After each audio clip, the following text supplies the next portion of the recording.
Let us look into the book of Ezekiel. యెహెజ్కేలు గ్రంథం చూద్దాము. Here we see the prophet Ezekiel was carried by spirit to a valley filled with dry bones. ఇక్కడ చూసినట్టయితే ప్రవక్త అయిన యెహెజ్కేలు దేవుని ఆత్మ ద్వారా ఎండిన ఎముకల లోయ కలిగిన స్థలమునకు తీసుకొని పోబడుతున్నాడు. He obeyed God. అతడు దేవునికి విధేయత చూపించాడు. He obeyed the command of God. దేవుని ఆజ్ఞకు విధేయత చూపించాడు. God wanted him to prophesy.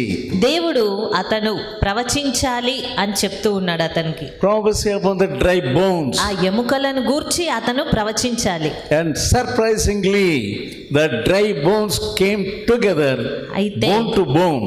ఆశ్చర్య రీతిగా ఒక్కొక్క ఎముక అవన్నీ కలిసి కూడినట్టుగా మనం చూస్తున్నాము. That we see in the chapter 37. 37వ అధ్యాయంలో మనం ఆ సంగతిని చూస్తాము. Sinews and the flesh came upon them. మరి నరములు మాంసము వాటి మీదకి వచ్చి ఉన్నవి. And finally skin covered them. చర్మము మాంసము వచ్చి ఉన్నవి. The skin covered them. ఆ చర్మము వాటి మీద కప్పి ఉన్నది. God commanded the prophet to prophesy again. దేవుడు ఆ ప్రవక్తను మరలా ప్రవచించమని అడిగాడు. This time he had to prophesy to the wind. ఈ సమయంలో మరి రెండవసారి అతడు గాలిని ప్రవచించాలి, గాలితో To the ప్రవచించాలి. wind to breathe upon the lifeless bones. ఆ ఆయువు వచ్చి జీవము లేని ఎముకల మీద జీవమునివ్వాలి. A wonderful thing happened there. అక్కడ ఆశ్చర్యకరమైన సంగతి జరిగింది. When he prophesied to the wind అతడు ఆ గాలితో ప్రవచనం చెప్పినప్పుడు to breathe upon the lifeless bones, ఆ జీవము లేని ఆ ఎముకలను ప్రవచించినప్పుడు they lived and stood up. ఆ ఎముకలన్నీ కూడా జీవము కలిగి నిలవబడి ఉన్నవి. They stood up on their feet. అవి వాటి పాదములు మోపి నిలబడి ఉన్నవి. Became an exceedingly great army. ఆ తర్వాత ఒక మహా సైన్యంగా మారాయి. What a significant vision it is. ఎంత గొప్ప ఆ దర్శనం అది. It is a realistic picture of revival. ఉజ్జీవమునకు సూచించేటువంటి సాదృశ్యంగా ఉన్నది.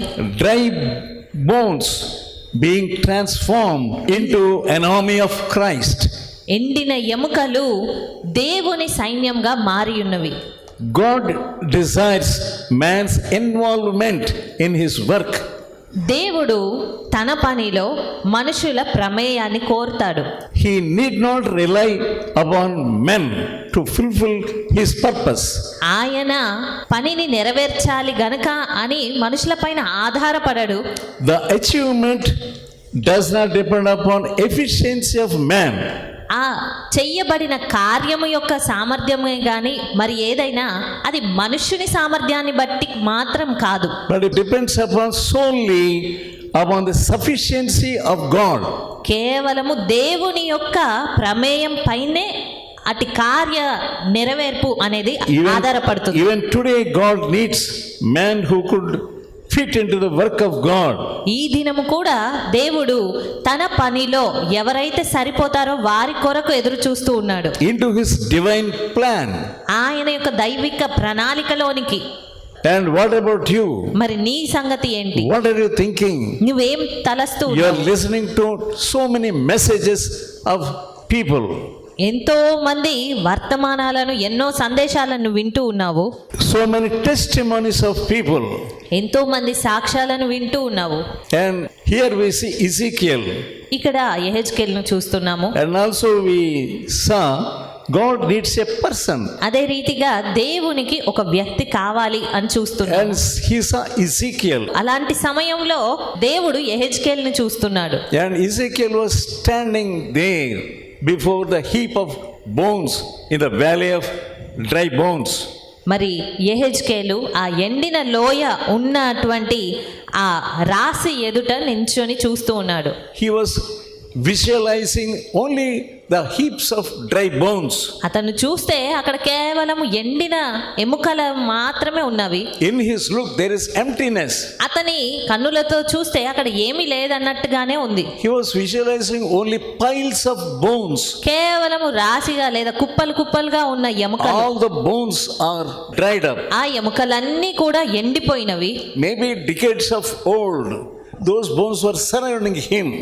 అవి ఎన్నో సంవత్సరాలుగా పడి ఉన్నటువంటి ఎముకలు అతని చుట్టూ ఉన్నవి. Now let us turn to 37th chapter మరి ఈ సమయంలో 37వ అధ్యాయం చూద్దాము. and verse 3. 3వ వచనము. ఆయన నరపుత్రుడా, ఎండిపోయిన ఈ ఎముకలు బ్రతకగలవా అని నన్ను అడగగా, Can these bones live? ఈ ఎండిన ఎముకలు బ్రతకగలవా? You must have this question to yourself. అయితే ఈ ప్రశ్న నీకు నీవు వేసుకోవాలి. You are looking at many dry bones నీవు ఎన్నో ఎండిన ఎముకలను చూస్తావు, and dry bones around you. నీ చుట్టూ ఉన్న ఎముకలను There చూస్తావు. are heaps of dry bones. ఎంతో రాశిగా లేదా కుప్పలుగా ఉన్న ఎండిన If you commit yourself, నిన్ను నీవు God సమర్పించుకోగలిగితే wants to use you, దేవుడు నిన్ను వాడుకోవాలనుకుంటున్నాడు. but the devil is deceiving you.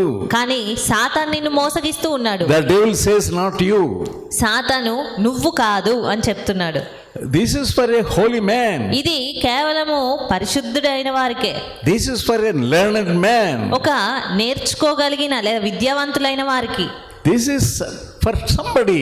లేదా మరి ఎవరికో. This command is not for me. అంతేగాని నాకు మాత్రం కాదు.